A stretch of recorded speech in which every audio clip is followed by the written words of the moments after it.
Welcome to the Inspire to Invest podcast, where we're sharing stories from real estate investors and how investing has changed their lives.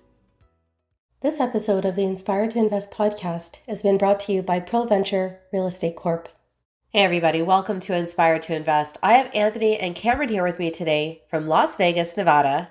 They have a business called Infinite Wealth, as you can see from their backdrop. And they're here today to share some of their knowledge about infinite banking and how it can be beneficial for business owners, real estate investors, and entrepreneurs. And also, they want to shed a light on how this can help people that are in the pursuit of financial freedom. So thank you for joining us today. How are you guys? We are good, and we're excited to be here. Yeah, thanks for having us, Serena. So I don't know too much about you guys, so maybe you can take me back to the beginning and what life looked like before things like real estate and infinite banking came into the picture. Well, I tell you, I'm a self-subscribed recovering CPA, so my life was super exciting. I had my own tax business, and we started working a lot with small business owners and real estate investors and a lot of employees. And then '08 happened. And then I kind of saw I was on the typical path of a typical financial planner. Yeah. And I saw people's 401k turned into a 201k overnight. Yeah. But I also saw some of my clients did actually really well during that time. Yeah. Those are the ones buying your neighbor's house for 50 cents on the dollar. So that was an opening eye for me, because I realized I was on the same path as everybody else. Yeah. And unless I did something different, why would I expect a different result? Yeah. So that's what really inspired me to really look at other ways and follow the people that were successful, and started reading the books that they were doing, like Rich Dad, Poor Dad, and Becoming Your Own Banker. And then, but I did something different. I actually started to incorporate them. I didn't just read them. I took action. Yeah. Yeah. That's smart. Well said. My background previous to kind of my role here was I was a small business owner, Serena. And to be honest, I had some success, and I started acquiring some money, some capital, some cash, and I started looking for places to put it. And I couldn't tell you the number of traditional financial advisors I met with. And to be honest, the advice that they were giving me never resonated. In fact, I thought it was crazy. And I'm like, man, people are actually doing this. Like, people put their money away. I was doing it when they were early 20s, and they don't have access to it when they're 60. I'm like, this is nuts, right? So I didn't do anything, to be honest. As a small business owner, I sat on cash. And by the grace of God, when my wife and I were buying our house, our broker, I asked him if he had a good book for a young couple. And he gave me this weird look, and he reached back on his desk and he handed me Nelson's book. And he goes, if I would have read this book when I was your age, it would have been the difference of millions of dollars. And it was that sentence right there completely changed the financial trajectory of my life, and obviously my kids. And so I dove into infinite banking. I spent probably the first year trying to disprove it, right? As I read the book, and I'd go in there and I'd try to find some errors or mistakes, and I'd take it to a guy I was talking to about it. And I couldn't punch any holes in it. And so what I did is I actually started implementing infinite banking on a small level personally. And then as that started to perform like the book said it would, and like the advisor said it would, then I started kind of expanding that system. And so that was about 15 years ago. And then I've been teaching clients, business owners, and real estate investors the benefits of infinite banking since. Yeah. So now I'm sure that there's people that are watching or listening right now that are like, what the heck is infinite banking? So maybe you can shed some light on, how that works and why it's so advantageous, maybe what makes it different from other things that might be out there. Well, I would say if you've been around, particularly in the real estate field, you've probably heard about infinite banking, and you've probably heard this is the most amazing thing you could ever do, or this is a scam and it's the worst thing you can do. Yeah. Those are both opinions. And to be honest, the facts are somewhere in the middle, right? This isn't going to cure all your woes, and nor is this a scam or the worst thing ever. Right. But really, the way that I describe it is the goal is to invest. Right. And thus we teach our clients, to get our passive income to be more than our monthly expenses. That's the goal. And one way to do that is real estate or business or whatever. Yeah. But whatever you're going to invest in, it's going to take some capital. And really what infinite banking is where do we store that capital? Most of the time, people will just use cash, say for their down payments. That's good, but it's not great. The reason being is because every time you withdraw the money from your account, you break the compound interest curve. Yeah. But with infinite banking, we just really replace a bank. Instead of putting the money in a bank and withdrawing the money to buy invest the down payment, we put this money in a specially designed high cash value life insurance policy. Yeah. And we use that money to invest. So really, to me, I view this as like my rewards credit card for investing, right? Yeah. I'm going to buy this property anyways. But by adding one extra, I wish I could use my rewards credit card. I mean, that would be fantastic, but I can't. Yeah. But instead, I use my policy. So Yeah. instead of just like we're buying anything, instead of using a credit card, we use a policy. Instead of getting miles, we get more money. So I think one of the biggest misconceptions is that this is not an either or. We're not saying put all your money in life insurance or real estate. Yeah. You have the ability to do both. And when you do this, just like your rewards credit card, we're getting additional benefits. Yeah. And those benefits are going to be is your capital is protected typically from creditors and lawsuits. And we're never going to break that compound interest curve. And instead of getting miles, when in retirement, we can turn all this compound interest into tax-free cash flow to supplement your retirement. Yeah, no, and I think that's so strategic. I met with someone and they had a great metaphor for it. They said, if you planted an apple orchard, would you cut down the trees every time you want to eat? Or would you pick the apples? And I was like, well, obviously you just pick the apples. And it sounds so simple, stupid, but it makes perfect sense when it comes to infinite banking. And it's just a concept that people find very difficult to wrap their head around, like just in terms of how it actually works. Maybe you guys can shed some light on, some of those real life examples. So if someone starts this policy, like, I have a couple $100,000 I want to invest, like what kind of plan and what that would that look like? And then how do they access that for the purpose of investing? Yeah, great question, Serena. As far as policy design goes, based upon somebody's situation, there's a bunch of different ways that we can approach it. If somebody comes to us and says, hey, I've got a couple $100,000, that's pretty typical for real estate investors. We've acquired cash, we're sitting on it. We have several designs that are specific to that. One that I'll touch on here would be kind of a one and done, where maybe we've got 200,000 that we probably won't have next year. Yeah. Once we do a little bit of education, clients will realize that it's really difficult to get large amounts of money into a policy without running into some tax implications. And so one of the workarounds that we have is what we call a one and done, where we'll fund a policy with kind of an add-on, a holding account. But then we can turn around and we can access greater than 90% of what's put in there. Yeah. And so what clients are going to do is they're going to write a check, right, one time to the insurance company. It goes on deposit. And then what we'll do is we'll set up some sort of collateralizing or take a loan against that. Yeah. And then what we do is we leverage the policy and then we turn around and we go and invest into whatever somebody wants to invest in, single family, multifamily, whatever their skill set is best suited for. Yeah. And it's really that loan process that Anthony had mentioned a minute ago that is really the benefit to this in the long run is you can always take your money out of the policy as a surrender, but man, utilizing those loan provisions and being educated on those while you're building equity and appreciation over your lifetime, man, that's really what's going to be key. Can you give any examples of how you both have used it for your own portfolio? I tell you, we could have this whole episode on doing it, but there's a lot of IBC groups out there. A lot of them will use a policy which we would say for liabilities, like financing cars and education. Totally works for that, but we like to focus on using it for assets. So for example, I bought when I bought many pieces of rental property, and that down payment's got to come from somewhere. I use the down payment from my policy and I use that for the down payment.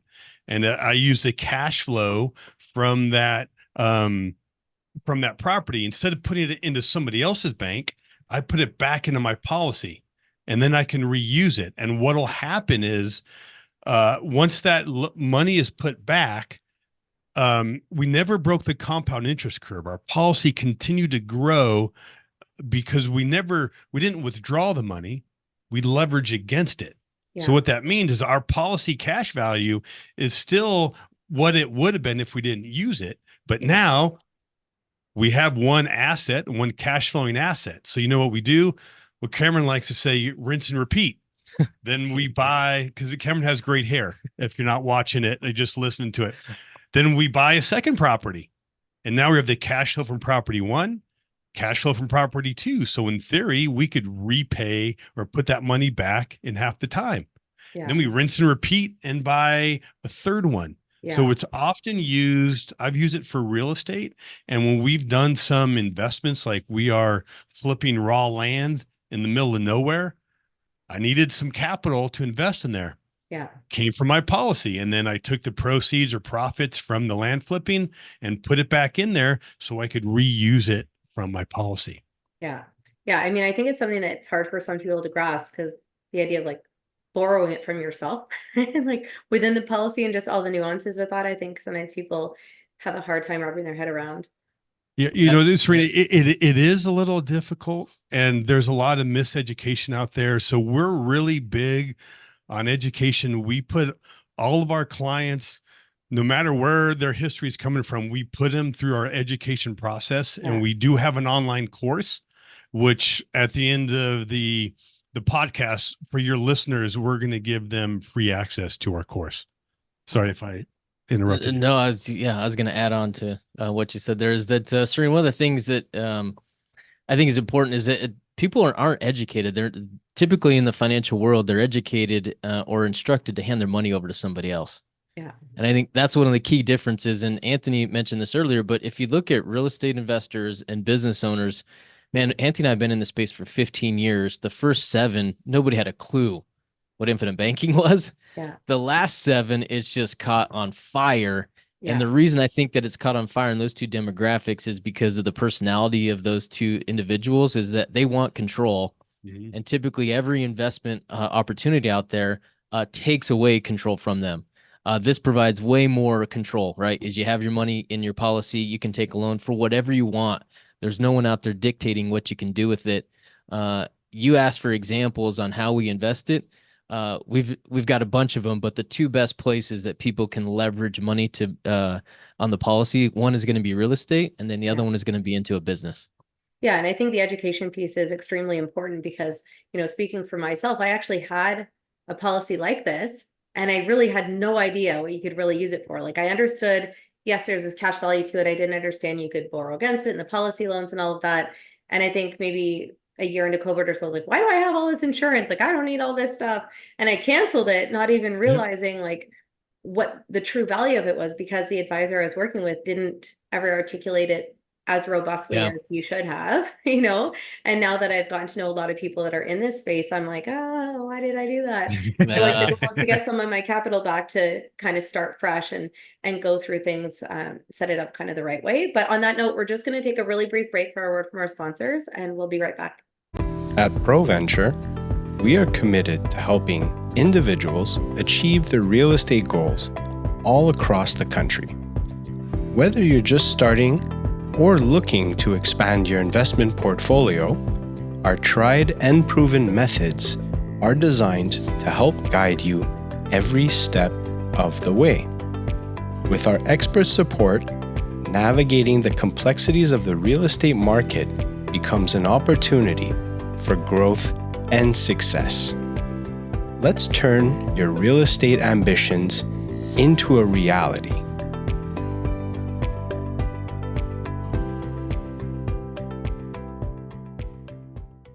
Thanks again for following along with this episode of Inspired to Invest.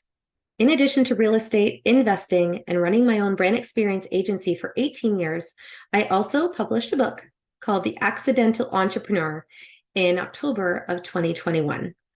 This is my story, and it chronicles how I turned tragedy into triumph to embrace my destiny in entrepreneurship.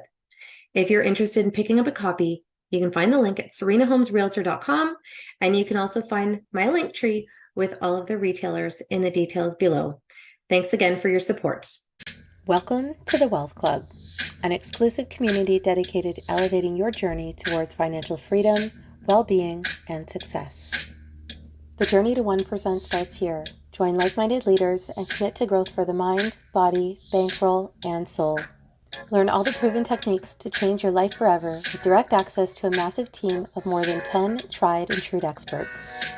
Moreover, members enjoy priority access to investment opportunities, job openings, and partnerships within the community. For just $1 a day, members gain entry to specialized forums covering a wide spectrum of fields. Discover diverse income streams, new opportunities, collaborations, and employment. Partake in weekly Zoom calls with our team and join monthly live Q&A sessions. Compete and win cash prizes. Active members top the leaderboard for monthly rewards. Ready to get started? Join today to unlock your true potential. To sign up, go to school.com/The Wealth Club.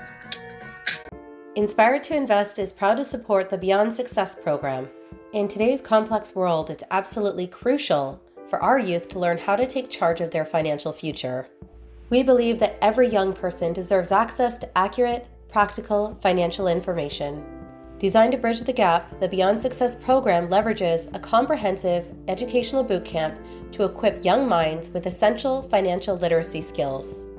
At Beyond Success, it's not just about teaching financial literacy, it's also about fostering a foundation for a prosperous and empowered future. Join us. Together we can build a brighter financial future for the next generations. Join us. Together we can build a brighter financial future for the next generations. Hey everybody, welcome back to Inspired to Invest. And we're talking about infinite banking and how you can leverage it as a business owner, entrepreneur, and real estate investor. Now, one thing I always like to ask people is, what would you say is the craziest thing that you've experienced as a real estate investor or as a business owner? One of the craziest things I had with one of my rental properties, I got this bill for some repair work on one of my rental properties. And it turns out I had 9 bullet holes in the property. Oh dear. Fortunately, and I even saw the pictures. It was on the outside. Fortunately, nobody got hurt. But you know what that did do is that inspired me. I've been meaning to get my properties in an LLC. Yeah. And get an asset protection trust. I just didn't make the phone call, but I'm like, that inspired me. Hey, it's time. It's time for us to get this thing done. Yeah, that's a big one. As far as the craziest, what I would say is just losing money. I bought just under the wrong premise years ago. I bought some raw land and I bought it for pure speculation. Right. We're in Las Vegas, outside of Las Vegas. Yeah. There was supposed to be some development. I went out and I bought some land and sat on it, and it's continued to lose value year over year. Right. And so one of the craziest things that I would share with people is that, is you got to buy on principles. You can't just buy in pure speculation. It's a mistake that a lot of people made, myself personally. So that's in our course as well. Yeah, no, I think that's a big one. Now, is there anything that you would say that you feel like are one of the biggest challenges or obstacles that you've faced as you've grown and scaled? For me, I'm not only nearsighted visually, but also mentally. Like I could see a couple, maybe 1 or 2 steps ahead of me, but I can't see 5 or 10. And so that has hindered my growth. Yeah. Because I kind of don't think I can, or I can't see, it seems too hard or too far, or I don't. And so one of the things that we did to kind of help that is we implemented the entrepreneurs operating system or the EOS. Yeah. And that kind of forced us to really start thinking about long-term and what is that long-term goal. Yeah. And what that allowed us to do is to build in systems. Because again, I was like a solopreneur. When I had my CPA firm, it was kind of me. If I wanted it done right, I had to do it, which is partly why I got burnt out. Yeah. But being able to incorporate the EOS and build the systems and feel comfortable with the teams and having people help has really extended my vision. Yeah, no, that's a big one. Now, in terms of things that you're you feel like you're very proud of? Is there anything that stands out to you that, you feel like is one of your biggest successes? Yeah, I would say one of the things I'm most proud of, Working with me. I would say staying the course. It is, as an entrepreneur, I look back at kind of my career, and when I got into kind of the advising space, is you get pulled in so many directions, and everybody tells you that you have to do everything. And man, you know what? Our decision early on has been to focus on one thing and get really, really good at it. Yeah. And we've been doing this for 15 years. And I say this, and I don't want to have it to come off as bragging in any way, but man, we've focused, we specialized over the last 15 years. And I'm proud to say that I think we're one of the top IBC practitioners in the country. Yeah. And so that doesn't come overnight. It comes through years of just staying the course and making sure you're providing value to your client. So that'd be the biggest thing I'm proud of. Yeah. Now, when it comes to advice, I'm sure that, infinite banking is obviously a big part of that, but would you say that there's anything else that stands out to you as some of the best advice that you've received? Man, so much. Yeah, I kind of want to go for it. Yeah, one of my favorite, I alluded to it earlier. One of my favorite pieces of advice is that words are important. And if you've got somebody out there that's just listening and just getting into real estate or thinking about taking that first step, one of the best things that they can do is they can go look up these three words. One is going to be speculating, one is going to be in saving, and then one is going to be investing. In our industry, those words are often misused simultaneously, right? Interchangeably, but they mean drastically different items. And so look those up. And anytime you see those words, make sure you understand exactly what you're doing. Yeah. One of the things I share with clients is the act of saving is an intentional act that should be kind of a monthly, like, hey, I need to take some money out. I need to put it away somewhere safe. Yeah. Investing, there's a level of due diligence that comes along with investing, right? It's not just throwing money at something. Most of the time it's going to be investing in something that you know and you understand and that you've got an advantage in. Yeah.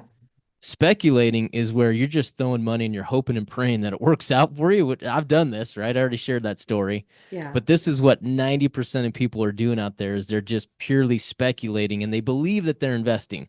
Yeah. And so if somebody's out there just getting started or looking to reassess kind of what they're doing, man, go look those three words up, write down the definitions, and then maybe categorize some of the things that you're doing based upon the definition. And I think they'll be surprised. Yeah. And I think it's also important to that point just to also consider strategies that require change. So there could be something that you've done for a period of time, and then there's a shift in the market and it requires you to look at it through a different lens or make a change because what was working 5 to 10 years in a row, suddenly it's no longer working, right? So I think you just have to keep your ear to the ground and just be mindful of shifts that could impact what you thought was like a tried and true strategy, right? When it comes to financial freedom, would you say that you have a particular number in mind? And I know a lot of investors like to, put their number of dollars on their Instagram bios and stuff like that. So, I mean, it means different things to different people. It could be cash flow, return on time. Like, would you say that there's something in your mind that you're reaching towards? I did. For me, I got a number, 10 grand a month. Now that might sound like a lot of money to some people, and it might sound like a small amount to some people, but I feel comfortable that I can survive off at 10 grand a month if I needed to. But what I've done is my goal is to have that from multiple sources. Yeah. So I want to have the 10 grand from my long-term rentals. I want the 10 grand from my land flipping business. And then also we love what we do. So I don't really consider this too much of a work or a job. So I want to get 10 grand of passive income from my business as well. So then if one doesn't hit, or I'm sure I could live off 30 grand, 30 grand a month. Yeah. My wife may differ. I was surprised when you said 10. I'm like, all right. Yeah. Yeah. Well, needs and wants, I guess, right? What would you say is next for you both? I'll jump in there. We've been in this space for a while, but Infinite Wealth, we're going on our 5th year. And to be honest, Serena, is the first several years, it was kind of like, hey, can we have a business relationship, right? Can we work together? Well, we figured out that we can, and we're having a good time. Yeah. And so now what we've done the last 18 months is we've actually expanded Infinite Wealth quite a bit. We've actually doubled in size. Nice. And it's not out of selfish needs. It's, man, once you realize the impact that you can have on individuals, it's pretty exciting. Yeah. And so for the first several years, we kind of stayed at a certain size, just, hey, man, we're living a great life here. This is a lot of fun. Yeah. And now we're going to expand this thing out, we are bringing in additional people and having a much bigger impact. Yeah, for sure. Now, since the name of this podcast is Inspired to Invest, I always like to ask people what's a particular quote that motivates or inspires them. I've got one. Anything jump to mind? Mine is, I believe it's Proverbs 13:22. It's a wise man leaves an inheritance for his children's children. So Anthony talked about vision earlier. I have the same thing, right? I think a lot of people struggle. I get kind of blinded with what's immediate in front of me. Even as a business owner, right? You get bogged down in those day-to-day tasks. Yeah. And you have to be intentional to kind of bring your head up and not work in the business, but on the business. Yeah. And I think that quote has always reminded me over the years to kind of keep my vision long-term and make sure that I'm not planning just for me, but I'm planning for my kids and also my children's children. Yeah. And I would add, think long-term. Yeah. And that's helped me when I'm struggling or I have a bad investment or a bad period. I'm like, think long term, because what's going to happen in the future. Yeah. And I know with this podcast, Inspired to Invest, I'm sure there's people that are just sitting on the fence. Like, I know I read Rich Dad, Poor Dad. This all sounds good, but there's a little level of fear, and maybe they're cautious to take that first step. Let's think long term. Like that first deal that you do or two, the goal should be of getting the education and experience for the next one. If you make money, great. But the key thing is we start thinking long term, and then when we get hit with these small obstacles, it helps us be able to see past that. Yeah, no, for sure. And I think there's so many more resources out today than there were maybe 10 years ago, right? So you can educate yourself, I think, fairly quickly by taking advantage of things like this, and then you can take action and ideally just get where you want to go that much faster. Now, for anyone that wants to get in touch with you guys to learn more about Infinite Wealth, what's the best way for them to reach you? Yeah.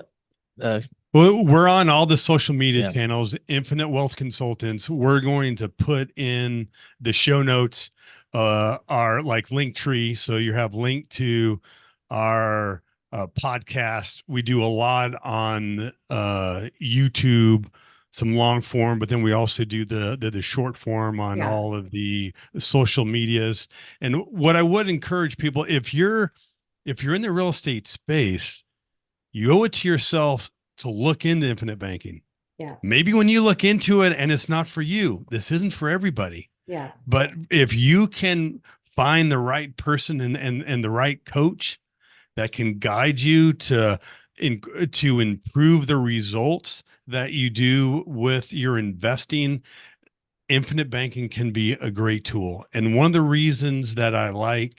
many reasons why I like real estate, maybe because I'm recovering CPA, but the tax advantages, I mean, there's some amazing tax advantages. Yeah. And there's some tax advantages of infinite banking.